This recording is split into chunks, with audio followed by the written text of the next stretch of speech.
الله وبركاته. الحمد لله رب العالمين، والصلاة والسلام على سيد الأنبياء والمرسلين وعلى آله الطيبين الطاهرين وأصحابه الأكرمين أجمعين. أعوذ بالله من الشيطان الرجيم. بسم الله الرحمن الرحيم. أقم الصلاة. صدق الله مولانا العظيم وصدق رسوله النبي الأمين الكريم، ونحن على ذلك من الشاهدين والشاكرين. إن الله وملائكته يصلون على النبي يا أيها الذين آمنوا صلوا عليه وسلموا تسليما. اللهم صل على سيدنا شفينا ومولانا محمد وعلى آل سيدنا شفينا ومولانا محمد وبارك وسلم صلاة وسلاما عليك يا رسول الله. اللہ تبارک و تعالیٰ کا فضل و کرم ہے کہ اس نے ہمیں آقائے نامدار مدنی تاجدار دو عالم کے مالک و مختار گلشن ہستی کی اولین فصل بہار سید آدم نور مجسم راحت آدم و بنی آدم سیدنا محمد مصطفیٰ مصطفیٰ صلی اللہ علیہ وآلہ واصحابہ وسلم کی امت میں پیدا فرمایا. ہم اور آپ ارحم الراحمین کی بارگاہ میں جمع ہیں. دعا کرتے ہیں پروردگار ہمارے عبادات کو اپنے نبی علیہ الصلاۃ والتسلیم کے فیض شرف قبولیت عطا فرمائے.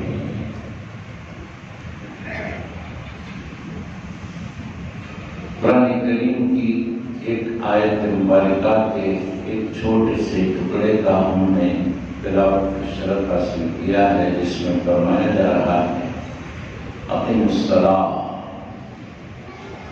نماز قائم کرو.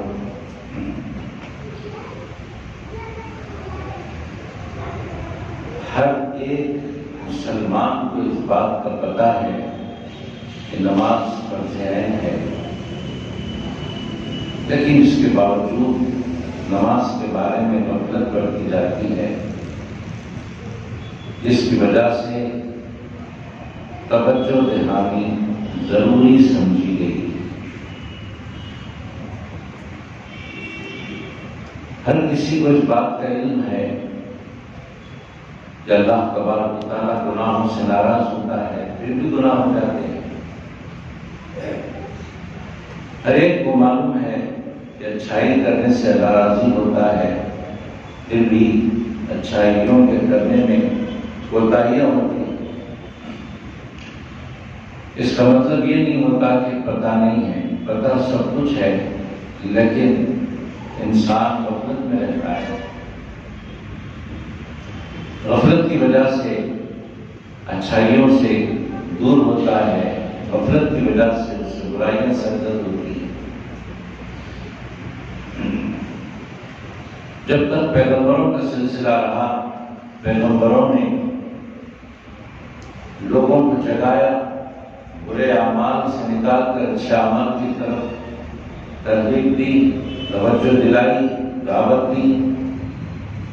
جب پیغمبروں کا سلسلہ ختم ہوا تب یہ کام اس امت کے علماء کے سپرد ہوا، اولیاء کے سپرد ہوا، تو وہ اس کام کو انجام دینے لگے. اب قیامت تک کوئی پیغمبر آنے والا نہیں. رسول پاک صلی اللہ علیہ وآلہ وسلم نے ارشاد فرمایا انا خاتم النبیین لا نبی بعدی، میں آخری پیغمبر ہوں، میرے بعد اب کوئی پیغمبر آنے والا نہیں.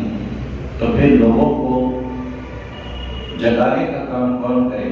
خواب غفلت سے بھٹکتے ہوئے لوگوں کو راہ راست کی طرف بلانے والے کون ہوں گے؟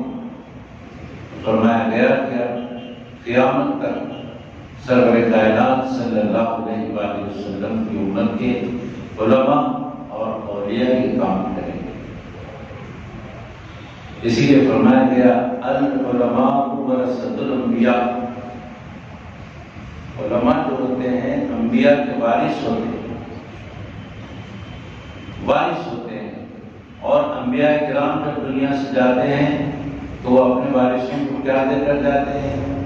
عام آدمی جاتا ہے دنیا سے تو اپنے وارثوں کے لیے وہ روپیہ پیسہ چھوڑ جاتا ہے، اپنے وارثوں کے لیے زمین جائیداد چھوڑ جاتا ہے، اپنے وارثوں کے لیے دنیا کی دولت چھوڑ کر جاتا ہے۔ لیکن جب انبیاء جاتے ہیں دنیا سے، پیغمبر اس دنیا سے جاتے ہیں تو اپنے وارثوں کے لیے علم چھوڑ کر جاتے ہیں، علم کی دولت۔ بس یہی دولت ہے جو وارثوں کے حصے میں آتی ہے۔ حضور اکرم صلی اللہ علیہ وآلہ وسلم اس دنیا سے تشریف لے گئے تو اپنے وارثوں کے لیے علم چھوڑا، اور جب اس دنیا میں تشریف لائے تھے تو تمام معجزات میں سب سے بڑا معجزہ ہمارے سرکار کا وہ علم ہے۔ لے کر آئے علم، اس دنیا میں سرکار نے علم پھیلایا، اور اس دنیا سے جاتے جاتے اپنے وارثوں کے لیے علم چھوڑا۔ اب وہ علم تقسیم کیا جاتا ہے، قیامت تک بڑھتا رہے گا۔ حضور اکرم علیہ السلام نے ارشاد فرمایا علم کے بارے میں، اللہ یؤتی وانما انا قاسم، اللہ دینے والا ہے اور میں تقسیم کرنے والا ہوں۔ آپ دیکھیں یوں تو بے شمار نعمتیں سرکار کے ہاتھ میں اللہ تقسیم کرتا ہے، لیکن ان نعمتوں میں جو نعمت یہاں پر ذکر کی جا رہی ہے وہ علم کی نعمت ہے۔ علم، اور یہ علم کی نعمت اتنی عظیم نعمت ہے کہ اس کے بغیر چارہ نہیں۔ العلم حیات الاسلام کہا گیا، علم اسلام کی حیات ہے۔ اگر کسی کے پاس علم نہ ہو تو پھر وہ عمل کر ہی نہیں سکتا۔ مثال کے طور پہ نماز پڑھنا چاہتا ہے بندہ، نماز عمل کا نام ہے۔ اب نماز پڑھنے کے لیے نماز کا علم ہونا ضروری ہے کہ نماز میں فرائض کیا کیا ہیں، نماز میں واجبات کیا کیا ہیں، نماز میں سنتیں کیا کیا ہیں، وہ پتہ رہے گا تبھی تو وہ نماز پڑھ سکے گا۔ تو علم کی دولت سرور کائنات صلی اللہ علیہ وآلہ وسلم نے تقسیم کی، اور علم کو اتنی قدر و منزلت اللہ تبارک و تعالیٰ نے دیا کہ فرماتے ہیں نبی پاک صلی اللہ علیہ وآلہ وسلم جب کوئی علم حاصل کرنے کے لیے اپنے گھر سے نکلتا ہے تو فرشتے اپنے پروں کو اس کے قدموں کے نیچے بچھا دیتے ہیں، اور سمندر کی مچھلیاں اس کے لیے دعائے خیر کرتی ہیں۔ یہ علم کس کا دیا ہوا ہے؟ سرکار علیہ السلام کا دیا ہوا ہے۔ اللہ نے ہمارے نبی کو دیا، ہمارے نبی علیہ السلام نے ساری دنیا میں اس علم کو تقسیم کیا۔ جنہوں نے آگے بڑھ کر وہ علم لے لیا، سمجھ لو کہ وہ دولت مند ہو گئے، وہ رئیس ہو گئے، وہ اہل علم ہو گئے۔ جب علم آ جاتا ہے تو انسان کے اندر ایک معیار آ جاتا ہے۔ سرور کائنات علیہ السلام نے علم دیا۔ اب علم کی کئی اقسام ہیں، اس کی طرف ہم کو اس تفصیل میں جانا نہیں ہے۔ ایک علم وہ ہوتا ہے جو کتابوں سے آتا ہے، ایک وہ علم ہوتا ہے جس کو علم لدنی کہتے ہیں، وہ کتابوں سے نہیں آتا، اللہ تبارک و تعالیٰ بندے کے دل میں ڈالتا ہے علم، اس علم کو کہتے ہیں علم لدنی۔ اللہ کی طرف سے بندے کے دل میں آ جاتی ہے وہ بات۔ جیسے کہ حضرت آدم علیہ السلام اس دنیا میں آنے کے بعد روتے رہے، سالوں سال روتے رہے کہ اے اللہ مجھے معاف کر دے، اے اللہ مجھے معاف کر دے۔ لیکن ایک دن ان کے دل میں اللہ نے ڈالا، فَتَلَقَّىٰ آدَمُ مِن رَبِّهِ به کلمات، اللہ تبارک و تعالیٰ نے آدم علیہ السلام کے دل میں ڈالا ایک بات، جیسے دل میں ڈالا حضرت آدم علیہ السلام کی دعا بدلی، اللہ سے دعا کرنے لگے، اے اللہ مجھے معاف کر دے اپنے محبوب کے صدقے میں۔ تو اللہ رب العزت نے فرمایا، اے آدم یہ نام تمہیں کہاں سے ملا؟ اے آدم یہ نام تمہیں کہاں سے ملا؟ حضرت آدم علیہ السلام نے عرض کی، اے پروردگار جب تک میں جنت میں تھا، جہاں جہاں تیرا نام دیکھتا تھا، تیرے نام کے ساتھ یہ نام بھی دیکھا کرتا تھا، اس لیے میں اس نام کا وسیلہ اور واسطہ لے کر دعا کیا ہوں۔ اللہ تبارک و تعالیٰ نے فرمایا، لولاک لما خلقت الدنیا، اے حبیب، اے آدم اگر یہ میرا حبیب پیدا کرنا مجھے مقصد نہ ہوتا تو میں دنیا کو ہی پیدا نہ کرتا۔ اسی لیے ہم کہتے ہیں ہمارے نبی علیہ السلام کے بارے میں کہ آپ وجہ تخلیق کائنات ہیں۔ تو علم ضروری ہے۔ وعلم آدم الاسماء، اللہ نے آدم علیہ السلام کو علم دیا۔ روح البیان تفسیر میں آتا ہے کہ حضرت آدم علیہ السلام اتنے علم والے تھے کہ ان کو 7 لاکھ زبانیں آتی تھیں۔ فرشتوں نے جب دیکھا کہ آدم علیہ السلام کو بنایا گیا اور اللہ تبارک و تعالیٰ فرماتا ہے انی جاعل فی الارض خلیفہ، وَإِذْ قَالَ رَبُّكَ لِلْمَلَائِكَةِ إِنِّي جَاعِلٌ فِي الْأَرْضِ خَلِيفَةً، جب اللہ تبارک و تعالیٰ نے فرشتوں سے فرمایا کہ میں زمین میں اپنا ایک خلیفہ بنا رہا ہوں اور وہ خلیفہ آدم کو بنا رہا ہوں، تو فرشتوں نے کہا تھا، اے اللہ ہم ہیں نا تیری تسبیح تیری تعریف کرنے کے لیے، تیری عبادت کرنے کے لیے، پھر اور کسی مخلوق کو بنانے کی کیا ضرورت ہے؟ جب آدم علیہ السلام کو بنایا گیا تو فرشتوں نے آدم علیہ السلام کو حقیر نظروں سے دیکھا اور کہا کہ یہ تو فساد کرنے والا ہے۔ بہرحال حقارت سے دیکھا۔ اللہ تبارک و تعالیٰ نے چاہا کہ عظمت انسان فرشتوں کے سامنے بیان کر دی جائے، انسان کی عظمت کیا ہوتی ہے وہ فرشتوں کو دکھا دیا جائے۔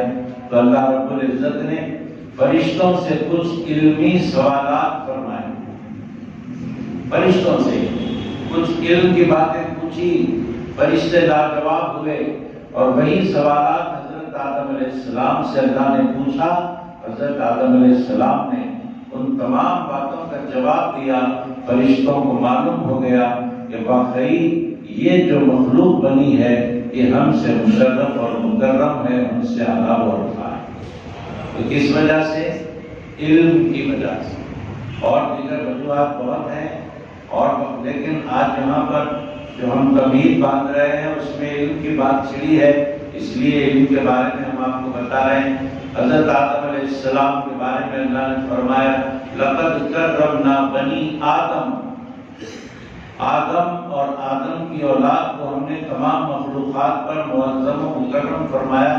وجہ کیا ہے؟ وجہ یہ ہے کہ اس کو ہم نے علم دے رکھا ہے۔ تو علم ہونا ضروری ہے، اس کے بعد عمل کی نوبت آتی ہے۔ ہم روزہ رکھنا چاہتے ہیں، ہم کو روزے کے مسائل معلوم ہونا چاہیے۔ ہم نماز پڑھنا چاہتے ہیں، نماز کے مسائل معلوم ہونا چاہیے۔ ہم زکوٰۃ دینا چاہتے ہیں، زکوٰۃ کے بارے میں معلوم ہونا چاہیے۔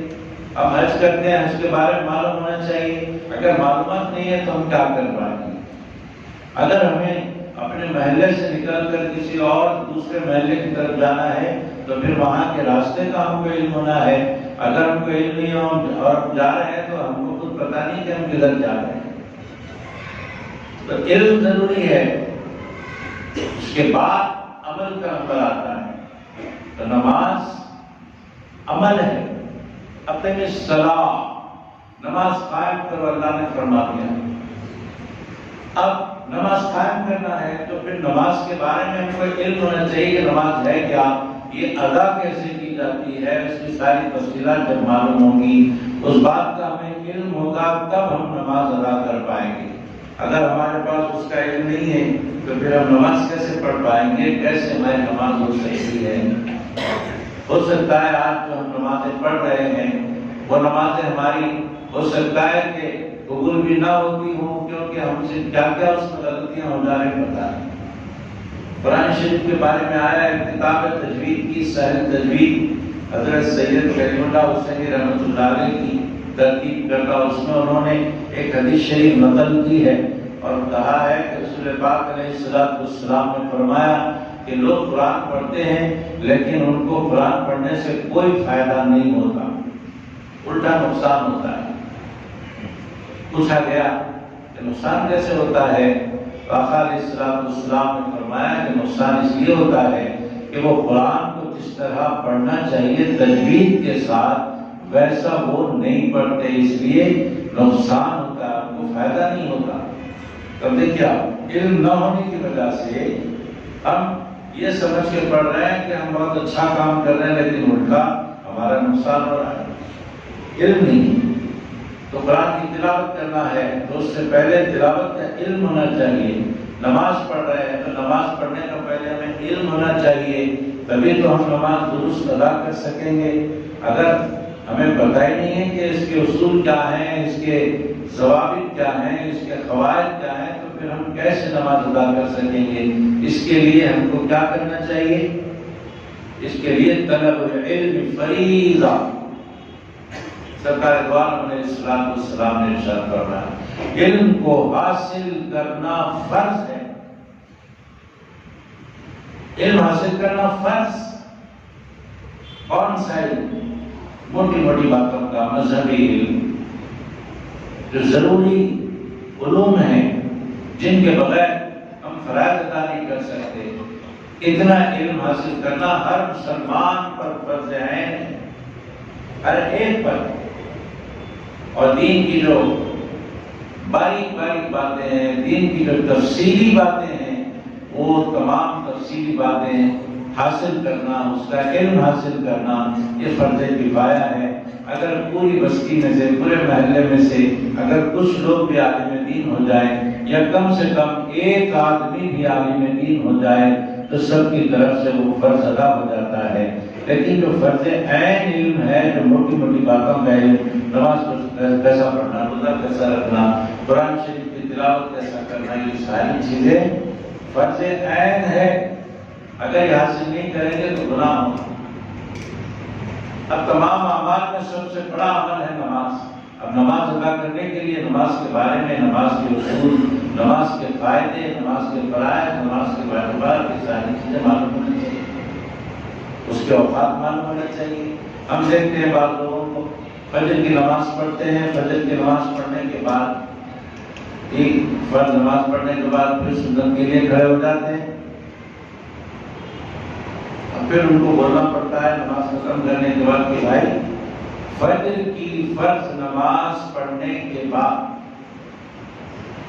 اشراق تک کوئی بھی نماز پڑھنا منع نہیں پڑھنا چاہیے۔ عصر کی فرض نماز پڑھ لینے کے بعد مغرب تک کوئی بھی نماز نہیں پڑھنا ہے، منع نہیں پڑھ سکتے۔ لیکن دیکھتے ہیں کہ فجر کی فرض پڑھتے ہی کوئی صاحب تھوڑا ہٹ کر سنت پڑھ لیتے ہیں جو چھوٹی ہوئی ہے، عصر کی فرض نماز پڑھتے ہی پھر 4 سنت جو چھوٹ گئی تھی وہ پڑھتے ہوئے دکھائی دیتے ہیں لوگ۔ تو یہ کیوں کر رہے ہیں؟ اس لیے کر رہے ہیں کہ علم نہیں، عمل تو کر رہے ہیں لیکن علم نہیں ہے، بغیر علم کے عمل کر رہے ہیں۔ تو بالکل ایسا ہی ہے کہ ہمیں جانا ہے، یہاں سے سکندرآباد جانا ہے، ہم کو راستے کا پتہ ہی نہیں ہے، بس یہاں سے نکل گئے، بس چلے جا رہے ہیں، ہم کو معلوم نہیں سکندرآباد کیسے جانا ہے، تو پھر آدمی ادھر بھی چلا جاتا ہے، اپنی منزل پہ نہیں پہنچتا۔ علم ضروری ہے عمل سے پہلے۔ اب آپ دیکھیے منع ہے فجر کی فرض کے بعد کوئی نماز پڑھنا، عصر کی فرض کے بعد کوئی نماز پڑھنا، لیکن ایسے وقت میں لوگ نماز پڑھتے ہوئے دکھائی دیتے ہیں۔ یعنی فرض نماز پڑھنے کے بعد، ایسا نہیں کہ مسجد میں فرض نماز جماعت کے ساتھ ہو گئی اب اس کے بعد ہم نہیں پڑھ سکتے، ایسا نہیں۔ ہم نے فرض نماز ادا کر لی فجر یا عصر کی، اس کے بعد فجر کے بعد اشراق تک کوئی نماز نہیں پڑھ سکتے، عصر کی فرض کے بعد مغرب تک کوئی نماز نہیں پڑھ سکتے۔ ایسے ہی بہت سارے ایسے مسائل ہیں کہ جہاں ہم عمل تو کرتے ہیں، وقت نکالتے ہیں، اتنی کوشش کرتے ہیں نماز کے لیے، اور آتے ہیں وضو کرتے ہیں اور یہ سارے کام کر لیتے ہیں، لیکن ہمیں اس کا علم نہیں رہتا کہ وضو کیا چیز ہے، ہمیں پتہ نہیں رہتا کہ نماز میں کیا غلطیاں کرنے سے ہمارا عمل بیکار ہو جاتا ہے۔ تو یہ علم ضروری ہے، یہ علم بہت لازم ہے۔ نمازوں میں بہت ساری غلطیاں ہوتی ہیں، لوگ سجدے کی حالت میں اپنے دونوں پیر پیچھے سے اٹھا لیتے ہیں، دونوں پیر پیچھے سے اٹھ جائیں۔ اب ایک بات یاد رکھیے کہ نماز میں عمل کثیر سے نماز ٹوٹ جاتی ہے۔ نماز میں جب عمل کثیر ہوتا ہے، عمل کثیر کس کو بولیں گے؟ کوئی کام اپنے دونوں ہاتھوں سے کرنے کو عمل کثیر کہتے ہیں۔ اور نمازی اگر نماز کی حالت میں کوئی کام اپنے دونوں ہاتھوں سے کرتا ہے تو اس کی نماز ٹوٹ جاتی ہے۔ ایک ہاتھ سے اگر کوئی کام کرتا ہے بندہ تو اس کی نماز میں کوئی فرق نہیں آتا، نہیں ٹوٹتی۔ مثال کے طور پہ اگر وہ اپنا کپڑا سیدھا کرنا چاہتا ہے، اپنے ایک ہاتھ سے سیدھا کر لے سکتا ہے، یا اسے کچھ ضرورت محسوس ہو رہی ہے تو یوں اٹھا سکتا ہے اپنے آپ۔ کبھی ایسا ہوتا ہے کہ آدمی کو اٹھانے کی ضرورت پڑتی ہے، ایسا کر سکتا ہے وہ ایک ہاتھ سے۔ یا پھر نمازی نماز پڑھ رہا ہے، سامنے سے کوئی ادھر سے گزرتے ہوئے دکھائی دے رہا ہے، اب اس کو روکنا ہے کیونکہ نمازی کے سامنے سے گزرنے کا بہت بڑا عذاب ہے۔ رسول پاک صلی اللہ علیہ وآلہ وسلم نے ارشاد فرمایا کہ اگر کسی کو معلوم ہو جائے کہ نمازی کے سامنے سے گزرنے کا کیا گناہ ہے تو وہ 40 سال تک کھڑے ہونے کو انتظار کرنے کو گوارا کرے گا۔ 40 سال ویسے رکا رہے گا مگر گزرے گا نہیں، کیوں؟ اتنا بڑا عذاب ہے اس کا۔ تو گزر جاتے ہیں لوگ، کیوں گزرتے ہیں پتہ نہیں ہے ان کو، علم نہیں ہے، علم نہیں ہونے کی وجہ سے وہ گناہ کر بیٹھتے ہیں۔ اب نمازی کو چاہیے کہ اگر وہ دیکھ رہا ہے کہ کوئی ادھر سے آ رہا ہے اس کے سامنے اور گزرنے والا ہے تو نمازی کو یہ اجازت ہے کہ اپنے ایک ہاتھ سے اس کو ایسے ہاتھ بڑھا کر اسے روک سکتے ہیں تاکہ اس کو معلوم ہو جائے کہ یہ نماز ہو رہی ہے۔ یہ تمام باتوں سے مفید ضروری ہے ایک نماز پڑھنے والے کو اقیم الصلاۃ، نماز قائم کرو۔ قائم کرو کا مطلب پابندی سے نماز پڑھو، ایک پڑھا ایک چھوڑا، ایک پڑھا ایک چھوڑا نہیں، پابندی سے پڑھو، اسی کا نام ہے قائم کرنا۔ ظاہری کیفیت کو نماز کی قائم کرنا، اور نماز کی اصل کو قائم کرنا کیا ہے، نماز کے باطن کو قائم کرنا کیا ہے۔ نماز کی حالت میں جو ہماری کیفیت اللہ کی طرف جو لو لگا رہتا ہے وہ لو لگی رہنا چاہیے نماز کے بعد بھی، اس کو بولتے ہیں نماز قائم کرنا۔ فجر کی نماز پڑھ لی، نماز میں ایک کیفیت طاری ہو گئی، وہ کیفیت ظہر کی نماز تک قائم رہنا، پھر ظہر کے بعد عصر تک، عصر کے بعد مغرب تک، مغرب سے عشاء تک، عشاء سے فجر تک، یہ کیفیت قائم رکھنے کا نام نماز قائم کرنا، یہ ہونا چاہیے۔ تو دو پیر جب اٹھ جاتے ہیں تو عمل کثیر ہوتا ہے، سجدے کی حالت میں نماز ٹوٹ جاتی ہے، ہم سمجھتے ہیں نماز ہو رہی ہے اور ہم پڑھتے ہی جاتے ہیں پڑھتے ہی جاتے ہیں۔ تو یہ کیا ہوتا ہے؟ یہ کم علمی کی بات ہے، یہ علم نہ ہونے کی وجہ سے یہ سب کچھ ہوتا ہے۔ اور بہت ساری ایسی ہم سے غلطیاں ہوتی ہیں کہ ہمارا عمل ضائع ہو جاتا ہے اور علم نہ ہونے کی وجہ سے۔ اس کی مثال کیسے دی گئی کہ آپ عمل تو کر رہے ہیں مگر آپ کو کچھ مل رہا نہیں، تو وہ چھید مارے ہوئے برتن کی طرح ہوتا ہے۔ ایک برتن ہے جس میں ہم پانی بھر رہے ہیں، پانی بھرتے جا رہے ہیں، بھرتے جا رہے ہیں، بھرتے جا رہے ہیں، بھرتے جا رہے ہیں، لیکن اس میں پانی جمع نہیں ہو رہا ہے۔ کیوں جمع نہیں ہو رہا؟ اس کے نیچے سوراخ پڑی ہوئی ہے، اس کے نیچے چھید پڑا ہوا ہے، اس میں سے پانی نکلتا جا رہا ہے، آپ بھرتے جا رہے ہیں تو آپ کو کوئی فائدہ ہی نہیں ہو رہا۔ کیوں؟ عمل تو آپ کر رہے ہیں، عمل کرنے کا جذبہ تو ہے لیکن علم نہیں ہے۔ ایسے ہی آج کل معذور لوگ کرسیوں پر بیٹھ کے نماز پڑھ رہے ہیں، اگر واقعتاً معذور ہے تو کرسی پر بیٹھ کر پڑھے، اور معذور آدمی اتنے نہیں ہوتے جتنے آج کل مسجدوں میں کرسیاں رکھی ہوئی ہیں، اتنے نہیں ہوتے۔ ہم بھی بچپن سے آج تک دیکھتے آ رہے ہیں کہ مسجدوں میں بڑی مشکل سے 1-2 کرسیاں ہوا کرتی تھی. بعض مسجدوں میں 1 ہی کرسی، بعض میں 2 کرسی، کیونکہ پورے محلے میں 1-2 معذور رہتے تھے. ان کے لیے اس کا انتظام رہتا تھا کہ وہ بیٹھنا نہیں آتا، لہٰذا چلو کرسی پر پڑھ لو. لیکن آج کل کیا ہے، یہ سمجھ لیا گیا ہے کہ کرسی پر بیٹھ کر بھی نماز پڑھ سکتے ہیں، کوئی بات نہیں. حالانکہ ایسا نہیں. اگر آپ بغیر کرسی کے نماز پڑھ سکتے ہیں اور کرسی لے رہے ہیں تو آپ کی نماز ہی نہیں ہوتی. آپ گھر سے نکل کر آئے، یہاں تک آئے، اتنی محنت کیا، اپنا وقت نکالا، دکان چھوڑی، گھر چھوڑا، وضو کیا، اتنی سردی میں پانی میں ہاتھ ڈالا، یہ سارے آپ کے کام بیکار ہو گئے. تو اگر واقعتاً اتنے معذور ہیں کہ بغیر کرسی کے چارہ ہی نہیں ہے تو پھر کرسی لیجیے، اتنی مجبوری ہے. اگر بغیر کرسی آپ پڑھ سکتے ہیں تو پھر کرسی چھوڑیے، بغیر کرسی پڑھیے. اگر آپ بیٹھ کر پڑھ سکتے ہیں نیچے بیٹھ کر پڑھیے. کرسی کوئی ضروری، جب کرسی آ جاتی ہے تو کیا مسائل ہوتے ہیں پتہ ہے. کرسی جب آ جاتی ہے تو پھر صف میں آ کر شریک ہونا کوئی لازم نہیں رہتا. جب کرسی آ گئی اب صف میں آ کر شریک ہونا، شامل ہونا لازم نہیں رہتا. آپ کہیں پر بھی پڑھ سکتے ہیں کرسی پر بیٹھ کر. لہٰذا ہم نے بڑے بڑے مساجد میں، بڑے بڑے مقامات پر دیکھا ہے کہ کرسی والا صفوں میں آ کر شریک نہیں ہوتا. ادھر بھی ایک مقام پر اپنے بازو میں کونے میں کرسی رکھ کر پڑھ لیتا ہے. جامعہ نظامیہ کا بھی فتویٰ ہے کہ جب آپ کرسی پر پڑھ رہے ہیں تو پھر صف میں آنے کی کوشش نہ کریں.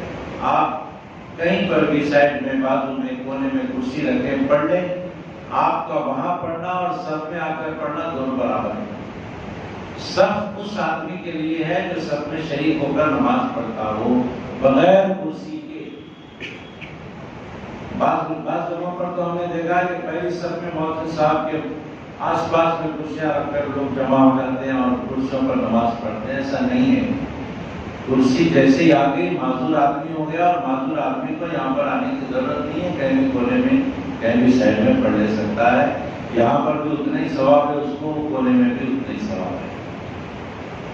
تو ان باتوں کا خیال. اور دوسری بات، جب کرسی پر نماز پڑھیں گے تو بعض لوگوں کو ہم دیکھتے ہیں کہ بھائی ایسے بیٹھ کر نماز پڑھتے ہیں. ٹھیک ہے، جب آپ سورہ فاتحہ پڑھیں گے، ضم سورہ پڑھیں گے تو ایسے ہی بیٹھ کر پڑھیے. اس کے بعد جب آپ کو رکوع کرنا ہوتا ہے کرسی والے صاحب کو، تو دونوں ہاتھ اپنے یہاں پر رکھیں اور اپنا سر جھکائیں رکوع کے لیے اور رکوع کی تسبیح پڑھیں. پھر اس کے بعد اٹھنے کے بعد بعض لوگوں کو ہم دیکھتے ہیں کہ یہ جو اپنے ہاتھ ہوتے ہیں سجدے کے لیے اپنے ہاتھوں کو آگے کر لیتے ہیں. تو یہ ہاتھوں کو آگے کرنا ضروری نہیں ہے. جب آپ رکوع کریں تو آپ کے ہاتھ یہاں رہیں گے. جب آپ سجدہ کریں گے کرسی پر بیٹھ کر تو بھی آپ کے ہاتھ یہیں رہنے دیں. یہاں سے آگے نہ بڑھائیں، یہیں پر رہنے دیں. معذور آدمی ہے اور معذور کے لیے معافی ہے. اگر واقعی معذور ہے، اگر کوئی کاہلی یا قیدی پن سے یا پھر اس سے اٹھنا بیٹھنا مشکل ہوتا ہے، بالکل آدمی کاہل ہے اور کرسی پہ بیٹھ کے پڑھنا چاہ رہا اور یہ سمجھ رہا کہ کرسی پہ بھی ہو جاتی، نہیں ہوتی نماز. اگر بغیر کرسی پڑھ سکتے ہیں تو کرسی پر ہوتی نہیں. تب یہ سجدے کے لیے بھی ہاتھ یہیں پر رہے گا اور رکوع کے لیے سر جتنا ہم نے جھکایا ہے اس سے زیادہ سجدے کے لیے اور جھکانا پڑے گا. اور پھر سلام پھرتے وقت میں تو جیسے سب پھرتے ہیں ویسے ہی سلام پھر لینا چاہیے. یہ سب عمل سے پہلے ان باتوں کا علم حاصل کر لینا چاہیے. بعض لوگ ایسے ہوتے ہیں جن کو دعائے قنوت یاد نہیں رہتی. عشاء کی نماز میں جب واجب الوتر پڑھتے ہیں تو اس میں دعا پڑھتے ہیں. وہ دعا تھوڑی سی لمبی رہتی ہے، بعض لوگوں کو یاد نہیں رہتی. تو وہاں پر لوگ پریشان ہوتے ہیں کیا پڑھنا چاہیے کیا پڑھنا چاہیے.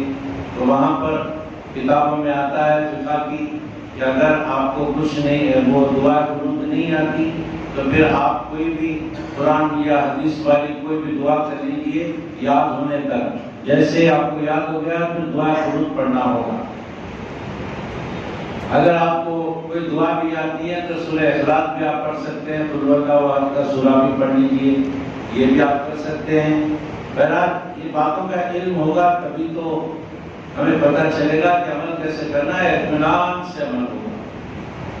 اگر علم نہیں ہے تو پھر آدمی آس پاس والے کو دیکھ کر عمل کرے گا. جیسے کہ عید کی نمازوں میں ہوتا ہے, جب عید کی نماز کے لیے کوئی آتے ہیں اور ان کو علم نہیں ہوتا کہ نماز کیسی ادا کرنا ہے, تو پھر ان کا حال یہی ہوتا ہے کہ اپنے بازو والے کو دیکھتے ہیں, بازو والا جیسے جیسے کرتا گیا یہ بھی کرتے جاتے ہیں. ہو سکتا ہے وہ غلط کرے تو پھر آپ کا بھی غلط ہو جائے گا. ایسے ہی جنازے کی نماز میں بھی ایسے ہی ہوتا ہے کہ علم نہیں ہونے کی وجہ سے لوگ جنازے کی نماز کے لیے آزو بازو والے کو دیکھتے ہیں کہ وہ کیسے پڑھ رہا ہے, ویسے یہ بھی پڑھنے کی کوشش کرتے ہیں. جی اگر بازو والے نے اپنا سر اٹھا دیا, اللہ اکبر 4 مرتبہ اللہ اکبر, سر اٹھا رہا ہے, یہ بھی سر اٹھاتے ہیں, یہ سمجھ کر کے ہو سکتا ہے یہ کام کرنا ہے ہم کو. حالانکہ 4 مرتبہ جب تکبیر پڑھی جاتی ہے اللہ اکبر, سر اٹھانے کی ضرورت نہیں ہے. اور جو حنفی حضرات ہیں ان کے لیے ہاتھ بھی اٹھانے کی ضرورت نہیں ہے. جی بس اللہ اکبر کہہ کر ہاتھ باندھنا ہے اور پھر ثنا پڑھنا ہے.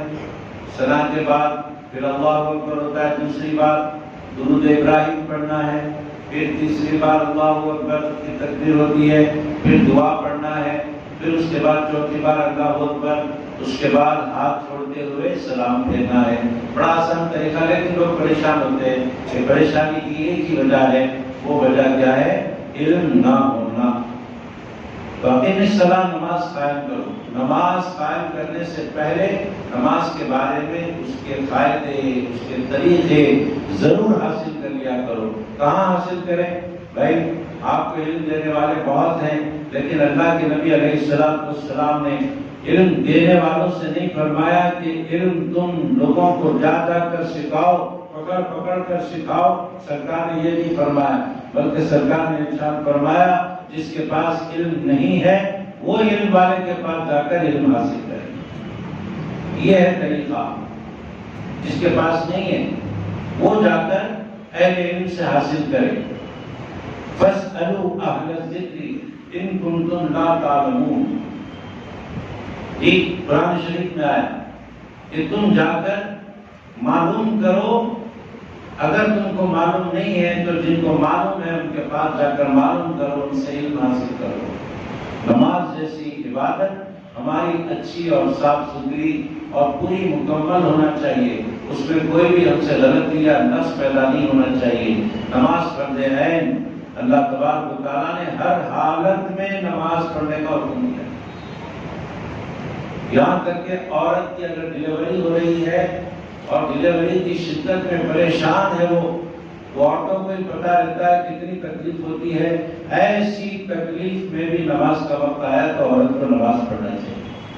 اور مردوں کے لیے فرمایا کہ اگر تم جنگ کے میدان میں ہو, تمہارے ہاتھ میں تلوار ہے, تمہارے بازو میں تیرے ہیں اور آگے تمہارا دشمن ہے, میدان جنگ میں تم لڑ رہے ہو, عین جنگ کے وقت میں نماز کا وقت آئے تو اگر 10 آدمی لڑ رہے ہیں, مثال کے طور پر 10 آدمی لڑ رہے ہیں, تو 10 میں سے 5 آدمی لڑیں, 5 آدمی ہٹ کر نماز پڑھیں اور پھر وہ 5 آدمی آئے اور پھر وہ لڑنا شروع کریں. وہ باقی کے 5 آدمی جو نہیں پڑھے ہیں وہ ہٹ کر نماز پڑھ لیں. اتنی تاکید مردوں کے لیے نماز کی. نماز تو کسی حالت میں چھوڑی نہیں جا سکتی. قیامت میں سب سے پہلے نماز کا سوال ہوگا. نماز میں اگر کوئی پورا اترا تو سمجھ لو کہ اس کے تمام سوالات آسان ہو گئے. روز محشر کے جان گداز بود اولین پرسش نماز بود. نماز کی نخل جب انسان کو فائدہ پہنچاتی ہے تو پھر ہمیں غور کرنا چاہیے کہ اللہ نے نماز کے اندر کیا رکھا ہوگا.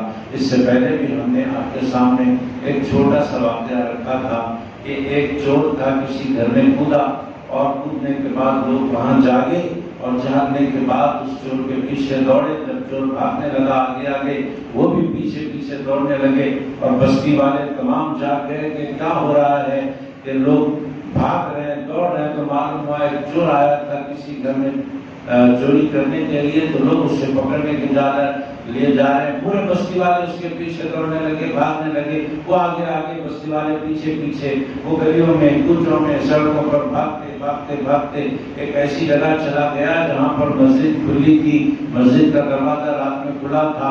ہمارے شہر میں بھی مسجد کے دروازے پہلے کھلے رہتے تھے، لیکن آج کل حالات کے حساب سے مسجد کے دروازے بند کرنا پڑ رہا ہے۔ بہرحال مسجد کا دروازہ کھلا تھا، اندر گیا اور فوراً دکان باندھ کے ٹھہر گیا۔ وہ لوگ پیچھے دوڑتے دوڑتے آئے، ادھر دیکھا ادھر دیکھا، کہیں پر بھی چور نظر نہیں آ رہا ہے۔ آخر گیا تو کہاں گیا، چلو مسجد کے اندر دیکھیں گے۔ اندر آئے تو ایک صاحب نماز کے لیے کھڑے ہیں۔ اتنی رات دیر گئے کہ پورا شہر سو رہا ہے اور یہ صاحب جو ہے نماز کے لیے کھڑے، وہی چور صاحب تھے جو ہاتھ باندھ کے کھڑے ہوئے تھے۔ لیکن لوگ جیسے ہی دیکھے کہ ایک بندہ کھڑا ہوا ہے نماز پڑھ رہا ہے، لیکن چور تو یہاں کوئی نظر نہیں آ رہا۔ اس میں سے کچھ لوگوں نے کہا یہی چور ہوگا، تو دوسرے لوگوں نے تردید کی اور کہا کہ تمہیں عقل بھی ہے کہ اللہ کے ایک نیک بندے کو تم چور بول رہے ہو؟ کہ دیکھو پورا شہر سو رہا ہے اور یہ اللہ کو یاد کرنے کے لیے مسجد میں ہے، اس کو تم چور کہہ رہے ہو، تمہیں شرم آنی چاہیے۔ چلو چلو چور کہاں گیا پتہ نہیں، نکلو یہاں سے۔ جب نکل گئے تو وہ چور کی جان بچ گئی۔ حضرت فرماتے رئیس المفسرین رحمۃ اللہ علیہ، ایک بندے نے نماز پڑھی نہیں، نماز کی نقل کی تو دنیا کی پریشانی سے بچ گیا۔ اگر کوئی واقعی نمازی ہو جائے، واقعی اصل میں نماز پڑھنے والا ہو جائے تو آخرت کے عذاب سے بچ جائے گا۔ نماز ہے یہ، نماز کو پابندی سے پڑھنا ہے، اپن بھی پڑھنا، اپنے بچوں کو بھی بولنا۔ 10 سال کی عمر ہوتے ہی نماز پڑھنا لازم ہو جاتا، اپنے گھر کی عورتوں کو بھی بولنا پڑھو۔ تو ہر کوئی نماز پڑھنا، اور نماز پڑھنے سے پہلے نماز کے بارے میں معلومات حاصل کر لینا، یہی آج کی ہماری گزارش آپ سے تھی۔ خود بھی پڑھیے، اپنے گھر والوں کو بھی نمازی بنائیے۔ مسجدوں کو مرد حضرات اپنے سجدوں سے آباد کریں، عورتیں اپنے گھروں کو اپنے سجدوں سے آباد کریں، اور مرد حضرات بھی سنت نماز، نفل نماز اپنے گھر میں ادا کریں، فرض نماز مسجد میں ادا کریں، تو پھر دیکھیے اپنے گھروں کی چمک کیا ہو جائے گی، اپنے گھروں کی رونق بڑھ جائے گی۔ اللہ سے دعا کرتے ہیں جو کچھ کہا گیا سنا گیا اس پر اللہ کی توفیق دے۔ صلی اللہ تعالیٰ علیہ وسلم والی واصحاب اجمعین۔ جہانگیر بھی، عادل بھائی اور مہر النساء، یہ بیمار 3 لوگ، اللہ ان کو شفا دے۔ اور 5 دسمبر کے دن یہاں پر کارلا کنٹے میں جلسہ ہونے والا ہے۔ آپ لوگوں سے گزارش کی گئی ہے اور حضرات نے گزارش کی ہے کہ تشریف لائیں اور جلسے میں۔ وآخر دعوانا الحمدللہ۔